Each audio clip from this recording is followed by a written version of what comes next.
It works. It worked? You're live. All right. Hey everyone, welcome to Nerdarchy, for Nerds by Nerds. I'm Nerdarchist Ted, and today I'm joined by... Nathan Nerdarch. Nerdarchist Dave. Finally! Sorry guys about the technical issues. We would tell you what they are, but we don't actually know. Computers are magic, by the way. Pretty much. Just like friendship, it's magic. Why'd you go there? I had to do it. It had to be done. Computers are magic. That one's for you, Jim. That's for you. So how's everyone doing today on this fine Saturday? It's kind of soggy in New Jersey. Yeah, it's rainy. It's been rainy for like 2 weeks or something. I keep meaning. I keep meaning. like the rain. I keep meaning to check the sub pump hole at my house. Be like, are we gonna flood? I don't know. It's been raining for a while. So we got some stuff to talk about today. We do. Well, you know, we waited a while, so maybe that means more people showed up. Maybe. Yeah, it takes them a while to get the notification, for it to come through, and I don't know, YouTube doesn't seem to like to give out our notifications like they used to. Why don't you love us anymore, YouTube? Why? So we'll probably mention this multiple times throughout, but Gleam contest is going on. We have some copies of Mordenkainen's Tome of Foes. I keep getting it wrong. If you go to the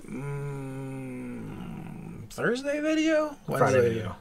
No, it's not Friday. I thought it came out Friday. You are incorrect, sir. Anyway, if you go with the flip through and first impressions of Mordenkainen's book, that we did, there's all the rules for the Gleam contest, and we have 5 copies to give away. We do, and thanks for the super chat, Michael Francis. Greatly appreciated. Thank you, sir. Yeah, and not only do we have 5 copies to give away, but we are giving away 3 copies of the special edition. And here's proof that we actually have the 3 copies here. They're shiny. They're shiny. I still don't know which one I like better, though, to be honest with you. I like them both. I have to go with the special edition. I don't know. I like the astrological gear and equipment on the non-special edition. But if you look at the back, it's got that thing going on with it does got a bit of that. Although the non-special edition has some art on the back as well. So we're diving into the book, so it'll be a slow reveal as to our impressions on it. We recorded the stuff on Devils today, so that'll go out this week most likely.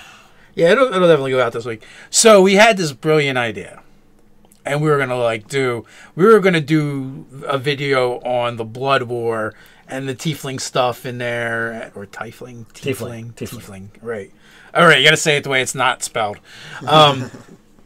Yeah, so the Blood War and the Tiefling, and we're like, I started reading it, and I was like, this is really dense, and there's a lot of stuff to talk about, and there's a lot of information here. 30 pages of incredibly useful stuff that you can use in campaigns, and looking at it, it's like, there's no way we can do all of this in a single video. We'll be talking for hours. Yeah, so we cut it down to like an hour of talking, and we did half.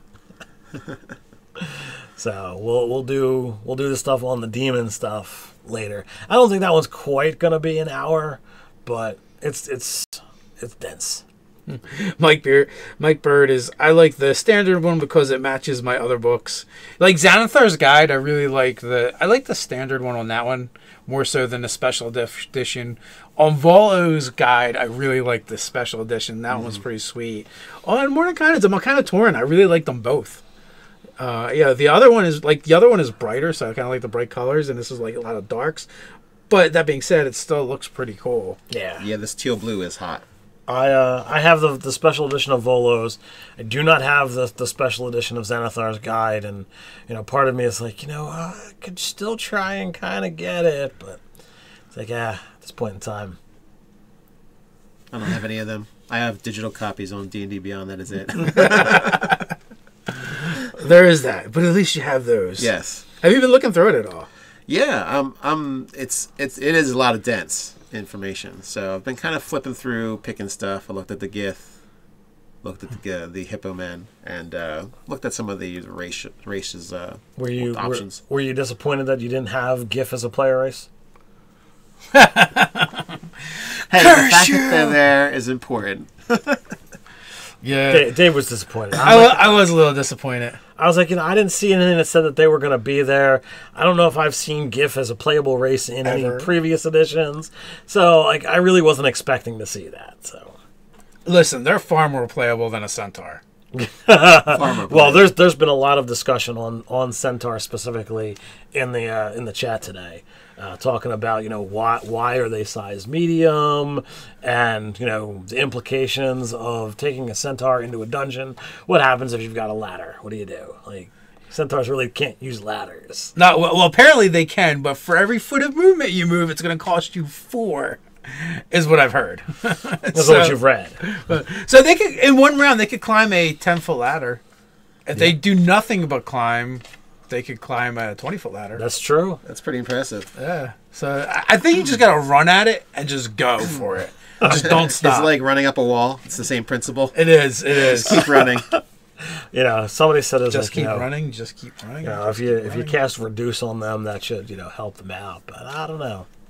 You still got a big ass. Like, even if you're small, relatively speaking, your ass is big compared to the rest of you. So I did a little bit of teaser. We obviously release our Unearthed Arcanas, the week after, because we have to do this whole filming thing. Roger, that's amazing. Gith doing ballet. I think Disney did that already, though. But I was kind of shocked that they actually released Centaur as a playable race. I would not have expected that with, the whole layout of 5th edition. To me, it just doesn't seem... Although, to be honest, the problem that people have with it doesn't bother me at all. Like, the fact that, oh my god, they made it medium, but it still does everything a large does. Whatever. Like, and the reason they do it is because of the way things affect sizes. Yeah, it has to be medium or small. Yeah, they don't want any large player character races. Right, so it just kind of gives it the things. Oh, Ranger Roy, do not ask that question. I gotta see what Ranger Roy asked. You cannot look. Although James did conveniently point out, if you look through the list of videos in the in the description, you'll be able to find the Mordenkainen's link, so you can go see how you can win your copy. And James also posted in there. See Ben's comment? No, I did not. So if you take Ted's goatee and mix it with Nate's neckbeard, you get Dave. Well, there's got to be like a face masher thing, right? There's got to be an app for that.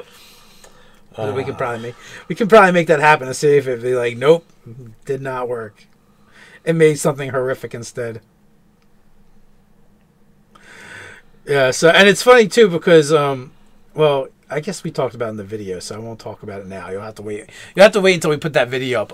And I don't know. I'm not sure when we're going to put it up because I feel like I have to put something up Tuesday. I have a specific thing I have to put up Tuesday. Mondays are now our day we release the Brian Stillman videos. The special. Yeah, and in case you guys didn't know, Mondays is a special day for the channel because we release highly produced Brian Stillman videos, and we're actually looking to make that more of our normal video style. We're trying to figure it out and, I don't know, come up with like $2,000 or something. But we're curious to see if we can't make it happen. So, as always, we try and evolve. Right. So if you guys really like those videos, please, like and comment and share and get more people, getting those eyes on those higher produced videos so that, we can grow the channel and let us know whether that's the style of video that you want to see us doing.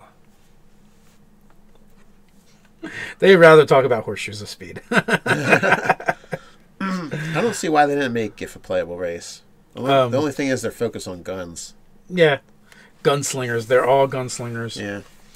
Robert Reynolds, when will the app be out for Android? I think it's still in development. We'll have to talk to our app guy. We haven't talked to the app guy in months now, so I don't know what's going on there. Well, I don't know if it's been that long, but yeah. So we will get with Adam and figure it out. Yes. It's been a while since it's been in the game.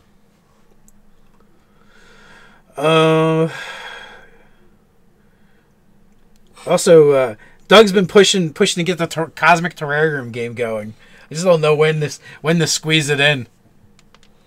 The all reptile.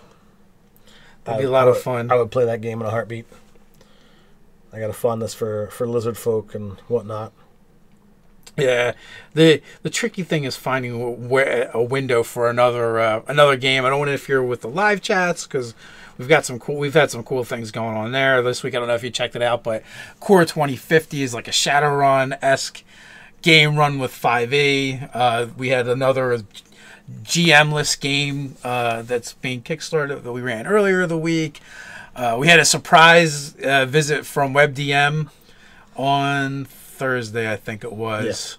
Yeah. We had some issues with the original guest, and they ended up coming in late, so we ended up with GM Juice and Jim Davis from WebDM coming in at the last minute. So that was really cool. That was a great discussion.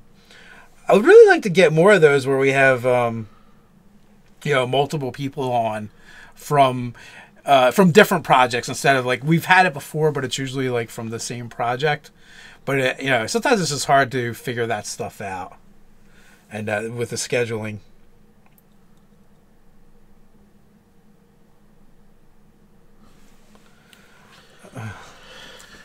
So what is everyone doing for games this weekend? I'm playing tonight. We actually have no game schedule this evening. Get a night off. I had to do some church thing. I got church. So, I don't know. My daughter's... What does she have, Ted? What do you guys do? First Holy Communion? Maybe. I don't know. I don't know what you guys do. I don't know what you guys do with your extracurricular activities. Yeah, so no one else is gaming this weekend then? No Sunday games? No. I'm supposed to be on the 3DMs podcast. Actually, you guys can be on too if you want. It's Sunday. We were invited on there, so we're going to be talking about gaming and stuff. 3DMs, so if we don't show up, it's 1DM? Or... Well, that's the name of the podcast. Oh, all right. Okay. I was like, well, it looks like they're already at their limit. Dave's going. No. I think they already have 3 that they generally do it with. Oh, okay. And Monday is my 13th wedding anniversary, and since Monday is not as easy to celebrate as Sunday, the wife's trying to get something going on for Sunday afternoon. Got to find somewhere to, Yeah, watch originally the kids. they scheduled it and it was for last weekend, and then Mother's Day. Then you're like, that's Mother's Day. I'm like, oh, I guess I better not do that. I'm never going to hear the end of it. Yeah, I caught a lot of flack last year for going to Origins because that happens Father's Day weekend. But I mean, it's Father's Day. You should get to do what you want. I guess. And I'm like, what are you guys talking about? I don't know. I don't want to see my dad, so what's the difference? You could have said the week before, been like, Happy Father's Day. Thanks. Yeah. You're like, and then that was just been weird. I'm like, was it this weekend? Oh, yeah, it was. You missed it. Yeah. I can't believe it. You didn't get me a card Just in guilt them into thinking that they were a week late. I think they could figure that out, though. Oh my God, there's a calendar right here, and it says it's next week. Well, then you're gone. Then you just run. Yeah. Change all the calendars in your house. Get a special calendar printed up to fake them out. Yeah, just push it over top and then exit That's off. an elaborate ruse. It is, and it won't be foiled until they go to church and someone talks about Father's Day and be like, or like they look on the internet. Yeah. Well, that's true. Yeah, Facebook, it'll be going crazy with the different things. You can't change the internet. Not enough. Can we rewrite it? We can make this happen. We have the technology. So you had mentioned the different people that we've had on the live chat. There's some awesome Kickstarters that are out there that you guys should definitely look at. People were talking about the Core 2050 in the chat. It looks like it'd be a cool thing, and their Kickstarter could really use some help. So you can go and give them some love. Also, I don't know if it's in the chat or whether it'll be in the article tomorrow, but there's a steampunk adventure board game that's on Kickstarter called Ironrise. Ironrise, yeah, it looks pretty cool, and there is an article over on the website you guys can check out for that as well. Jake, intern Jake. I keep wanting to call him Josh for some reason. But yeah, you can I thought his name was Jake. It is Jake. Oh, I'm sorry. I'm reading and trying to listen to the conversation at the same time. It's obviously failing. Yeah, I wanted to. What I was saying is I wanted to call him Josh for some reason. Oh, all right. Yeah, I thought that was reversed. Yeah. Nope, you heard wrong. Your brain failed the perception check. So I don't know. Something about a royal wedding. Watch the language. Good job. Thank you, Kienata, for grabbing that. And watch the language. Those folks are who had their messages deleted. Grand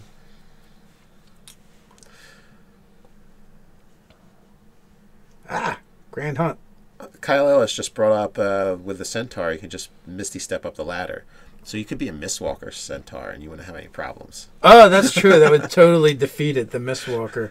Which at some point we're gonna. Well, we did review it. We just haven't put the video up yet. Okay, you guys didn't do that yet. There's a thing that Cody made, and we won't be talking about the centaur because that came later. Since we did the video, but yeah, the Mistwalker Cody had thrown up, and it was in our whatchamacallit, season 2 of Saver Dice, SOD. So that's kind of cool.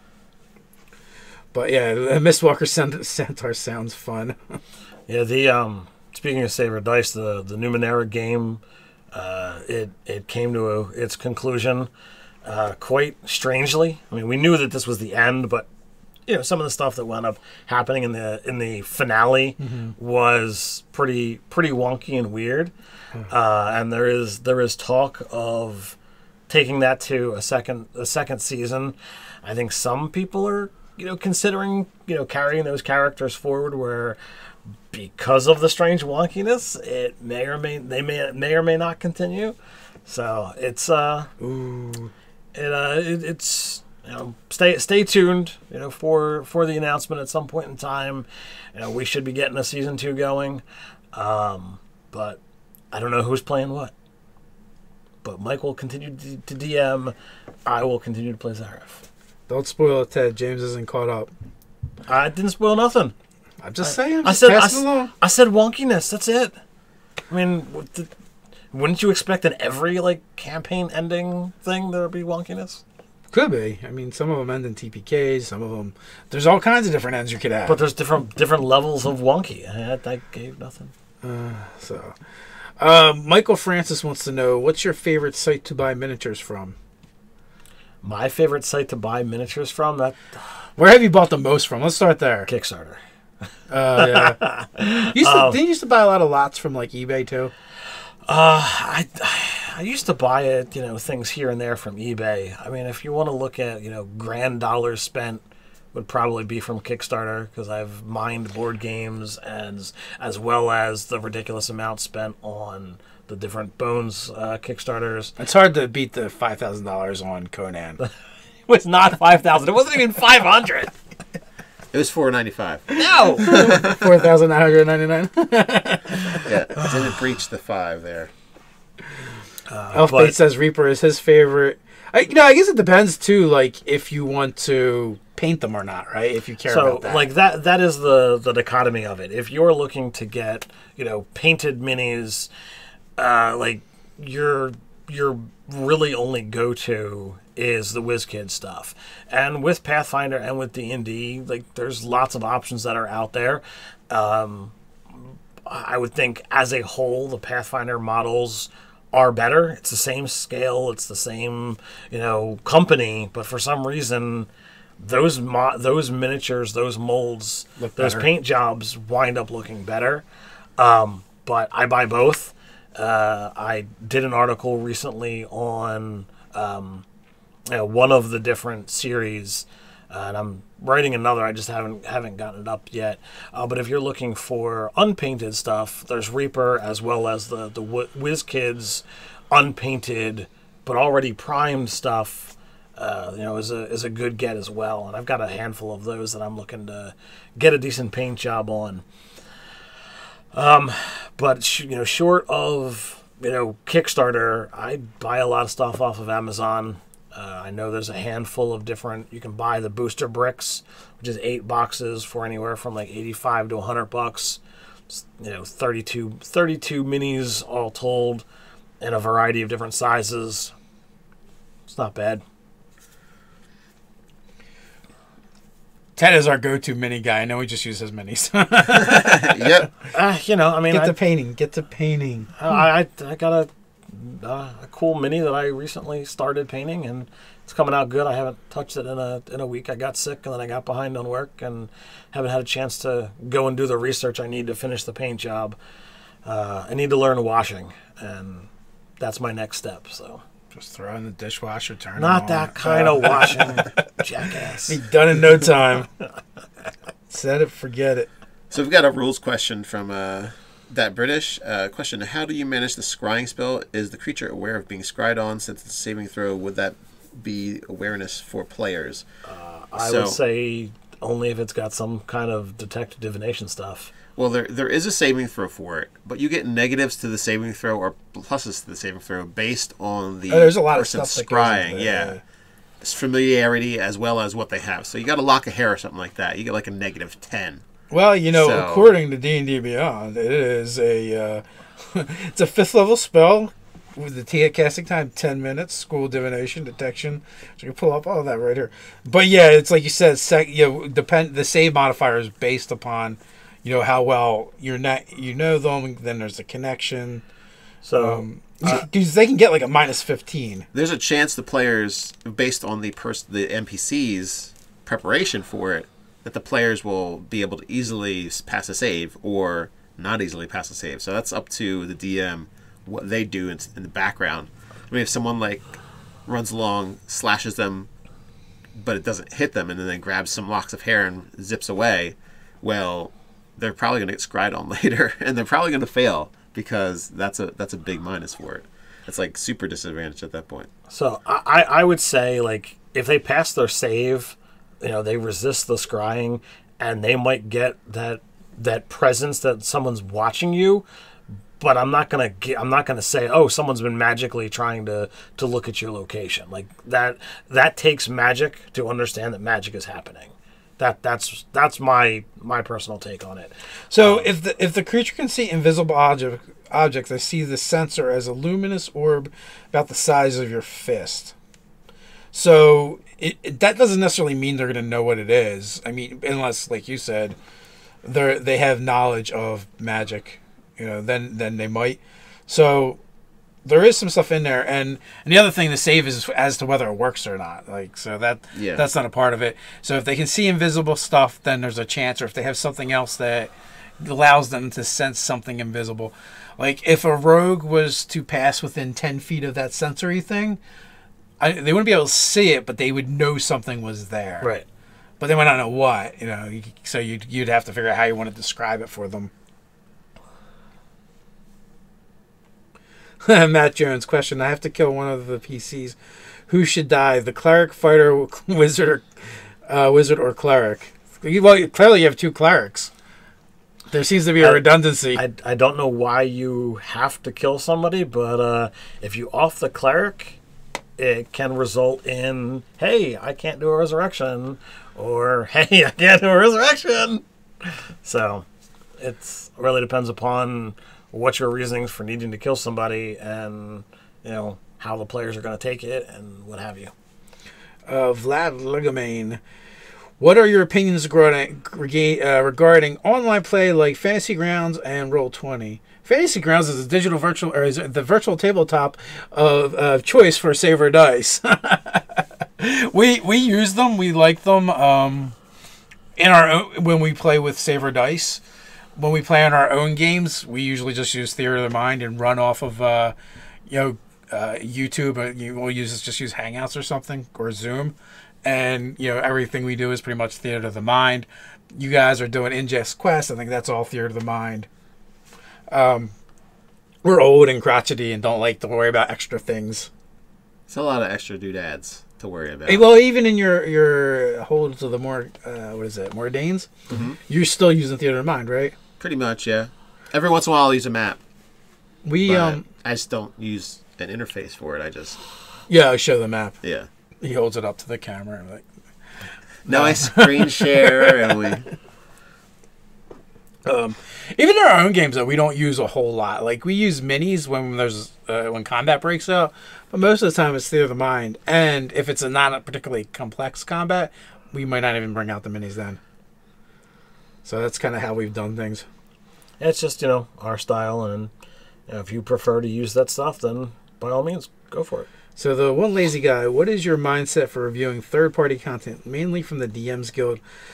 I would recommend the comprehensive equipment manual from Wraith, by Wraith Wrights and Illustrator's Guide to Magic.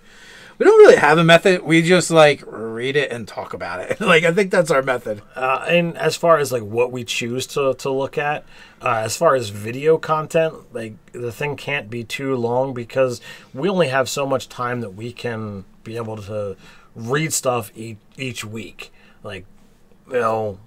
The Deep Magic series that we did, they were roughly 15 to 20 pages on average, and something that we were able to quickly be able to read and review, and each of them offered Magic in essentially a new essence, a new way of doing things. So not only was it something that offered new player options, but it offered new Magic, so you could really add this to a game world or to a campaign setting, and it would change the way Magic could happen.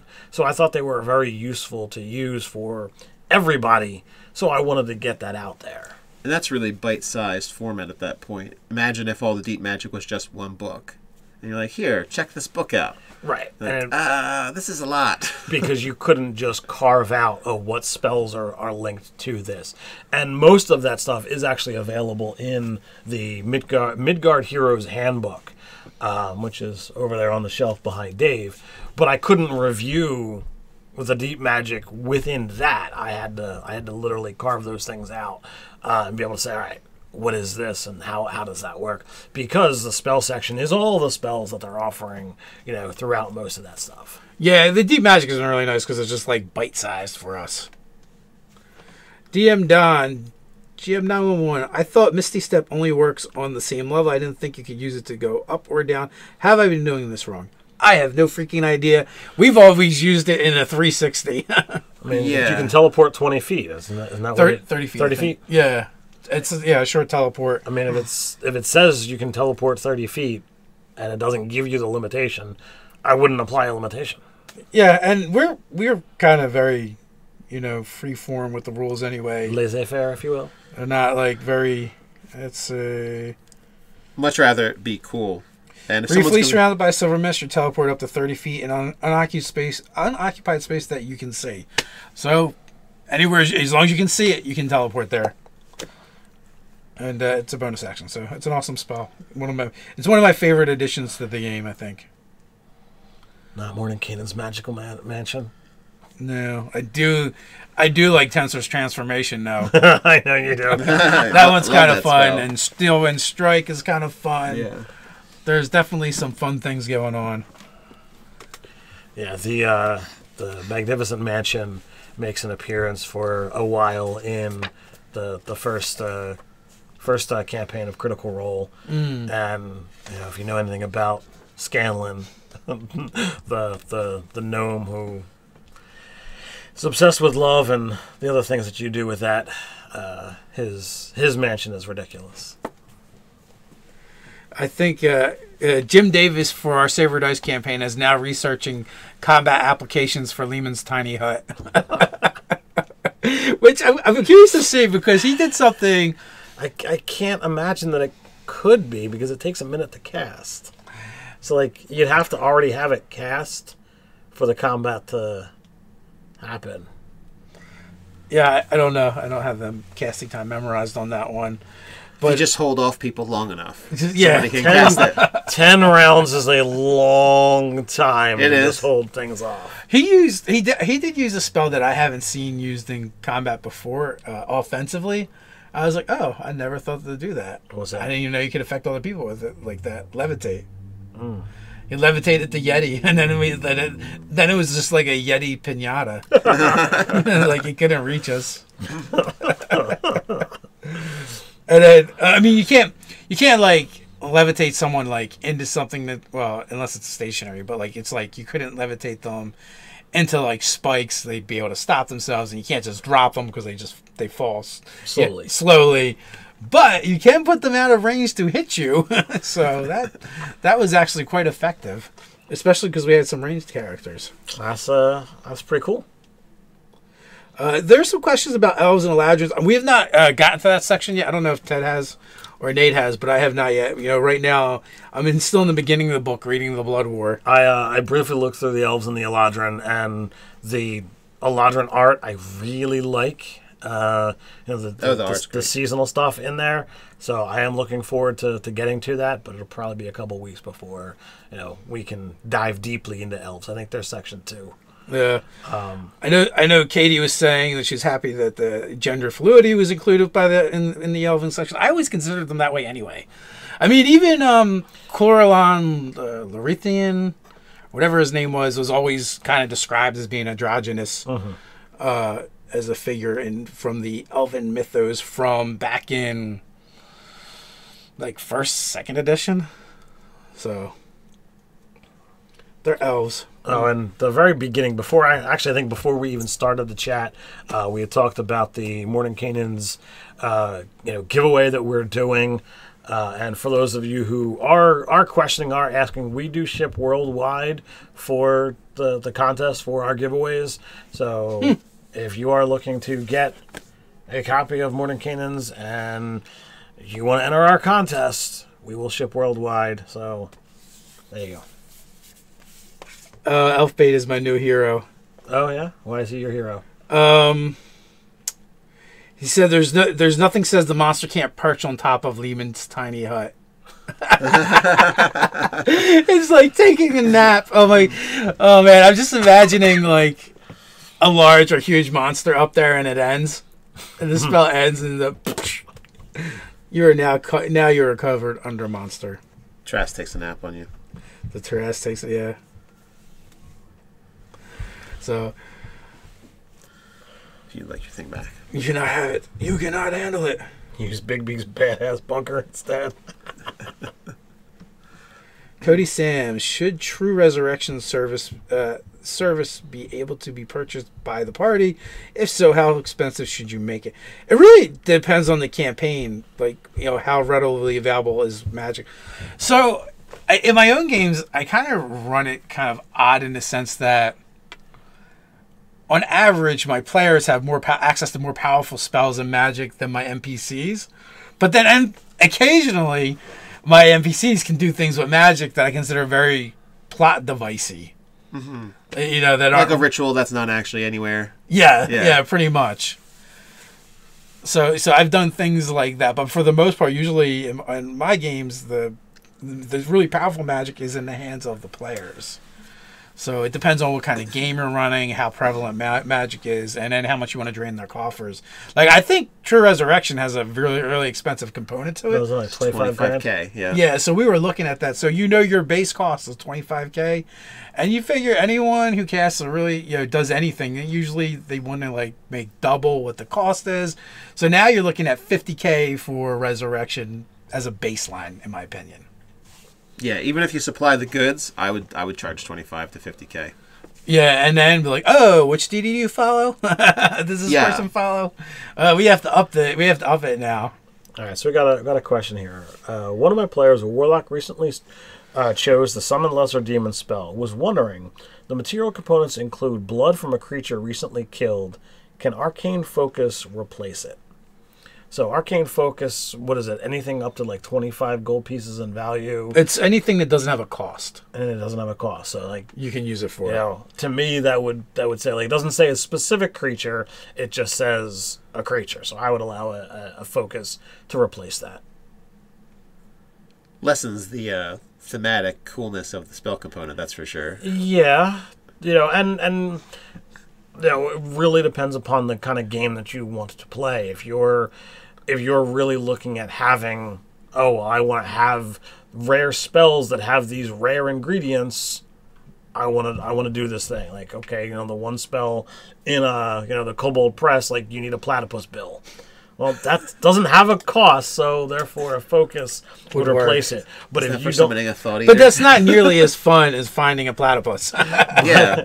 But if you're looking to have like you could remove the concept of a focus and say, well, you can't cast this spell until you have the thing, and you can say, oh well, it doesn't consume unless it specifically calls for. So you have to have your pouch full of all these weird ingredients and make sure they're preserved and blah blah blah blah blah. Kevin Daly, Richard Whittier is a god. We've actually had him on a live chat and previously. Doug actually hosted that one, so you can go flip through the live chats and find that as well. I was a little sad I couldn't be on that one. I had something else going on at that time. I think I had to do accounting, which is definitely not nearly as fun as talking to the folks over at Wizards of the Coast. So Crimson Wolf, is calling me out for the very first session of Saber Dice. We were using Roll20, and I'm used to using real dice when I game online, so I dropped a D20, and he's like, "Oh no, you need to use the roller." Yeah, Ted cheated. Damn it, Ted! I didn't cheat. He didn't cheat. I just didn't follow the rules of that game. I don't know which one it was, but we were using a digital roller in the game, and for some reason the way it's set up, they couldn't figure out how to have it not roll advantage. I guess I don't know what it is. It's like system agnostic or whatever. So sometimes we have a problem with if you don't reset things a certain way in fantasy grounds, like if you get dropped and you get back up, it's like doesn't acknowledge that you're not dead, so it makes you roll everything with disadvantage. I'm rolling with disadvantage because I'm dead, but you're still allowing me to roll. Ow. Yes. Yeah, so it's really disappointing to see that 20 that never actually happened because you're not rolling with advantage. And it's also one of the things I kind of miss about when we do use virtual tabletops is rolling real dice. Like even in our home games, everyone just rolls the real dice and we use the honor method. Well, actually, in my Scarlet Sister, it's a mix. Some of them are using dice rollers, and some of us are rolling real dice. So yeah, I mean, ultimately, we're playing a game here, and if the game is so important that you feel the need to cheat or modify rolls, like what's the point? Like just play the game and allow the flow of the dice to make the game more fun. And eventually, someone will figure out you're cheating, and then you probably won't be asked back to the table anymore. Like. To me, it's some of the best stuff that happens in games are when you can't roll worth a damn. In one of the recent Critical Role episodes, what do you call it? Travis drops 3 natural ones in a row, and it's like, dear Lord, how does this happen? Yeah. Sometimes. Or you get the crazy like rolling with advantage or disadvantage, and it's like you either I was rolling with advantage, I think, and I double crit the roll. It wasn't anything important. Yeah, it was like an ability check for a survival check. I got double 20s. I did that once in your game, and you're like, all right, well, let's increase the modifier on that one. I was rolling with advantage. Yeah, and it's like, okay, I was casting some minor spell, and it's like, all right, so it's a crit. Double crit. Go for it. Have fun. Yeah, I feel like if you roll 2 20s, something should happen. Maybe if you roll 2 1s, something should happen too. 2 1s on disadvantage, yeah. Yeah, well, on either, really. It's like the fates have cursed you. The gods themselves hate your guts. Something bad's happening. All right, so here's a question from Elfbait. How big of a stick do you recommend for correcting non-engaging players? It's got to be long enough to reach them from your spot, so you don't have to like get up and move. Yeah, you don't want to hurt your back. Yeah. So maybe a ranged weapon would be better. It depends upon like the circumstances. Like in my most recent session, Dave's character was not interested in what everyone else in the party was doing, so he wasn't really engaged. And every once in a while, I'd be like, "Yeah, he would reassert, I'm not really interested here." But he wasn't engaged with that particular NPC. I don't feel he was a disturbance to the table. He wasn't engaged with what's going on because the character wasn't engaged. Well, so, yeah, it wasn't relevant to him. Like, I don't feel there was any need for a punishment or any of that kind of stuff. I was like, all right, I felt bad that what the rest of the party wanted to do wasn't his character's cup of tea. And I'm like, I wanted to get through this quick, but I wanted to give each player a chance to interact as much as they wanted to. So I felt bad as a DM that Dave was kind of like bored and withdrawn. So it wasn't part of what was there. Now, if the player is not engaged because they're distracting themselves with other things, like, oh, I'm playing some game on my phone because I'm here but not really want to be here. Oh, that's an entirely different ball of wax. Yeah, well, that's again non-engagement because they're actually unavailable to participate because they're either withdrawn or they're goofing off with something. Right. In that kind of case, yeah. I mean, you can bring the hammer down and smote them. This is funny. Elfake. I mean, I guess an addendum to what he had originally put. I had a moment where I gave a huge description of the dungeon entry, and I looked out at a sea of blank expressions. They were just not impressed. I think a lot of DMs have gone through moments like that where you go into a narration and even if it's just a couple sentences or a couple paragraphs and the players just kind of sit there and stare at you blankly. It's happened. I think it's happened to many different DMs. It happens. It's like you could make beautiful NPCs with like a tapestry of backgrounds and ancestry, and then you can make up Short Neil, the rogue in the Thieves Guild, who's just hanging out at the bar, who you just made up 5 seconds ago, and they'll love that character. And that's the character they want to talk to and interact with and hang out with, not the Lord of the Manor who you spend all that time on. And that's why Nerdarchy recommends, minimalist work on your NPCs until the players have chosen whether or not they want to engage with them. Yeah. And at that point, when you put more work into it, then they'll be bored with them and done anyway. Players, the bane of DMs everywhere. This DM seems like he likes this character too much. I guess I'm going to have to ignore it. Yeah. It's just funny. I'm just picturing Eli looking out at these blank expressions. Be like, don't you understand how freaking amazing that description was I just gave you guys? I took 6 hours to write that paragraph. You know how many revisions I went through? That was finally crafted just for you. And we're like, meh, where's the tavern? Yeah. We got another super chat. I didn't even want to go Francis, in this dungeon. thank you. Thank you, Michael. Oh, yeah. Thank you.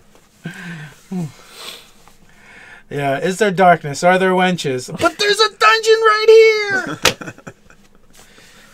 What are you going to do, man? Sometimes it's a home run, sometimes it's not. We move on. That's when you just... No, wait, that's when like that, then you need something to rush out of the dungeon. Yeah. What? Kienata says, Nate, get off my Neil, brah.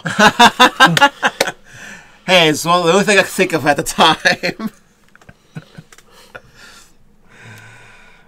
So I heard I heard Megan was grossed out on your last session of Ingest Quest. Yeah, we were worried and also a little bit morbidly hopeful that she was going to vomit on the screen. Oh, man. It was pretty bad. Yeah, she was like, whoa. Well, Doug kind of let us know ahead of time what you guys had as your mission. Yeah, so I thought that was a good one. Yeah, it was good. And I have to say, as soon as it was a cheese thing, I was like, you can milk anything. I think I know where this is going.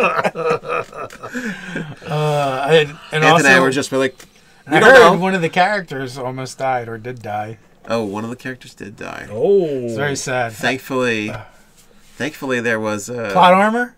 No, there was a character available that had a revivify spell. Yeah, and a generous. Well, actually, he didn't know at the time that it was going to disappear when he let her borrow the gemstone. Oh. And he's very upset about it still. It was not worth it. It was not worth it. Oh, Doug's like, that was not plot armor. It's totally plot armor. Man.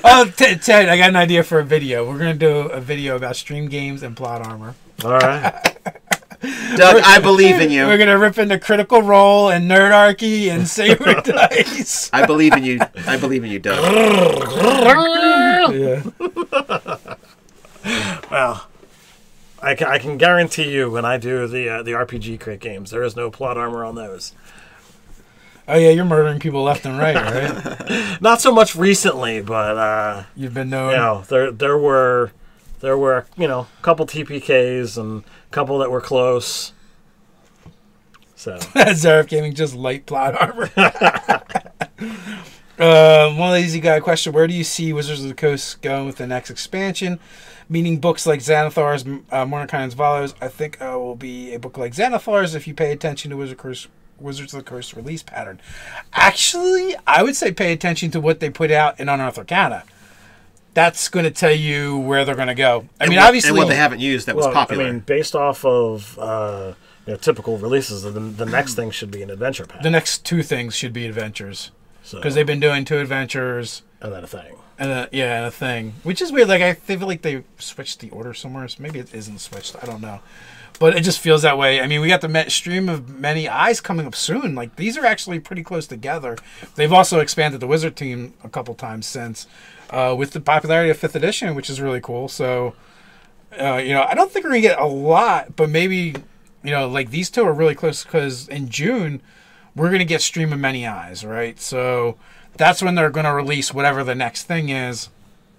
I heard maybe Under the Mountain, maybe something to do with Xanathar, the actual NPC beholder.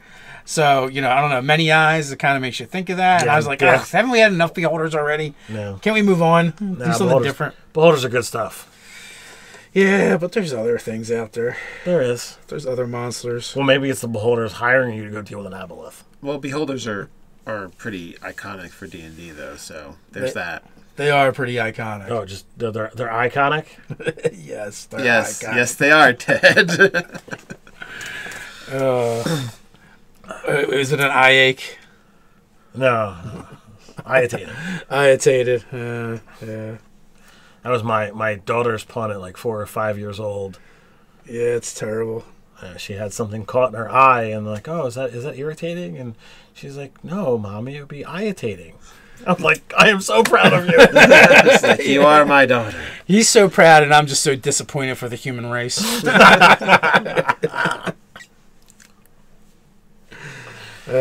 Some things need to end. But thankfully, puns are not it. So please continue. So we're going to be moderators for the Stream of Many Eyes. I don't know if we're allowed to talk about it, but Jim Davis already talked about it. So yeah, Jim Davis talked about us being moderators. Well, we talked. Well, they're moderators. We're going to be moderators. I don't know who else is, so that'd be cool. So I think for a weekend we're going to have to sequester away in front of our computers just watching stream games on the D&D Twitch channel. Sounds like fun. So luckily I have my Google Cast, so I can put it on my TV and subject my whole family to it. Then you drink coffee. I don't have a Google Cast, but I will have the laptop with me wherever I go. And that is that's an off week for us gaming. Yes, because it's the first week of June, right? Yeah, because it's the first weekend in the month, so that's an off week for us gaming. Yours generally happens the 2nd, mine generally happens the 3rd, although this month that's happening the 4th, which just worked out well for Anthony and Nicole, and for me as well, because apparently I have to be at this thing at the church. Yes. Communing. We're communing. We're going to cast the commune spell together, I think. No, tonight we're practicing casting the commune spell. Tomorrow. Tomorrow we actually cast the spell. It's important to practice. And then we get like 5 questions? Or no, that's Legend Lore. That's Legend Lore, I think. I think Legend Lore. Well, what point do you guys get to cast Legend Lore? Because which one is more powerful? Come on, you guys church. I'm not high enough level priest. Can you moderate moderators? I don't know. We could try. It just becomes an all-out brawl. It becomes a Blood Wars, actually. Yeah. Yeah, we were trying to. Maybe you know this, Nate. We couldn't find anything. So I guess there's nothing. But we're doing our Blood War video, and like I know that Bader, they changed the name of Hell to Bader because of the Satanic Panic back in the '80s. But I was like, what did they change the name of the Abyss to? And we couldn't find anything. So they just keep it the Abyss? I think they did. I thought they had changed it, but I guess not. I bet someone in the chat will know. The Abyss isn't anything like terrible connected to anything. Yeah. Well, it's like a synonym for hell, I guess, in most things. Okay. But it's also a descriptive, an adjective as well. It gets used as. And abyssal sounds cool. Abyss does sound cool. Like staring off into an abyss. Yeah. Or this is Abyssal, as so in from the Abyss. Dave wants to know if we'll wear costumes for the... I don't want to know that. You don't want to know if we're going to wear costumes? For the moderating? For the moderating. Who wants to know? You said Dave wanted to know. No one's going to be able to see. Dave Buckley. Oh. No one's going to see us. So this will be us. We'll just have to take selfies of ourselves in the costumes. Be like, moderating. We could pretend that we're wearing costumes. Dave and I wore hats for a video we recorded yesterday. Not the normal Nerdarchy cap that I'm wearing, but something different. So. Oh, yeah. That's right, James Leslie. Demons were moved to Tanari. Damn it, what they call the devils then? I forget what they call them. Because they changed Hell to Bader, and it was Tanari and something else, which Tanari does sound pretty cool. I'm sure if he knows the name for demons, he's going to know the other one too. So why in 5e did they move it back to... Why? Well, they moved it back in 3rd. Oh, okay. Yeah, they switched after they got past the satanic panic of the 80s. Oh, that's right. Okay. They're like, "Come on, people, we're playing make believe here." We're playing pretend. Oh, Batsu, yeah, that's it. My poor mind, it doesn't work. Those all sound very familiar now that you said them. Yeah, because they existed back in 2nd edition. Yeah. But my brain has trouble stretching that far back. And now we've got four different spellings for the Baihatsu. Pick your favorite. Pandas, please say pandas. Why do you want us to say pandas? What's Pandas. Does that work? Wait, is that a super chat? No. Ignore it. Nate refuses. Yeah. He doesn't like you enough, Zareth. Yeah. Oh, wait, it's Zareth Pandas. There you go. That's for you. That's for you, Zareth.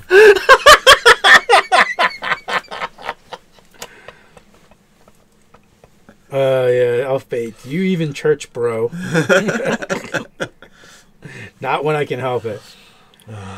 My secret to getting into heaven was to bang someone that was in the choir and then marry them.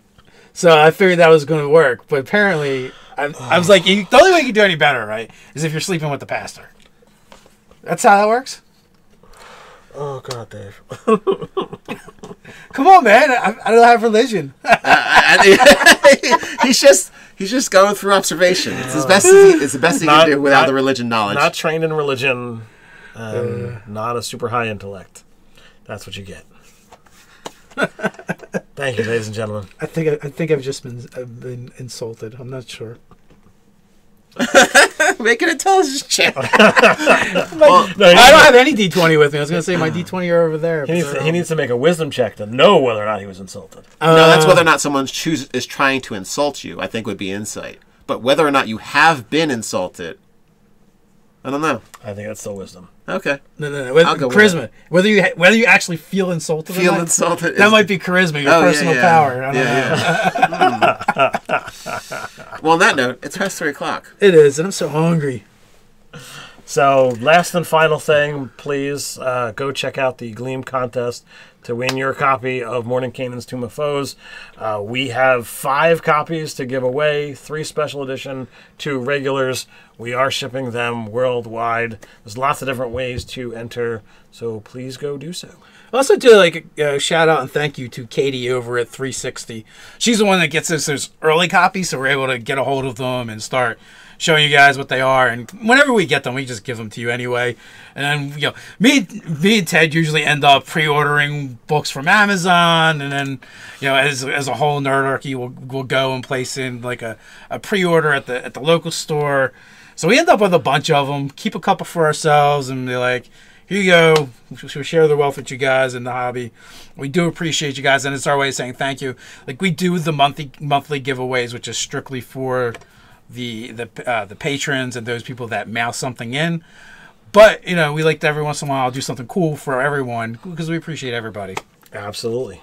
Except for you 11 people that disliked our book or our video where we're giving away 5 books. I don't appreciate you guys. Man, you're going to give away books? I don't like that. But we have to do something for it? Yeah. Click a button on the internet. Son of a... Click a button, like something, highway subscribe. robbery. I know. Go check out that would baffle me. I had to share that on Twitter. I was like, man, we're giving away free books, and we still get this.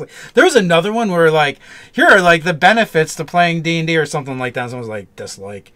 It's like Nerdarchy saves 5 orphans from a burning building. Dislike. So thank you guys and gals for hanging out with us on this Saturday afternoon or morning or evening or whatever time of the day it is for you. So until next time, stay nerdy.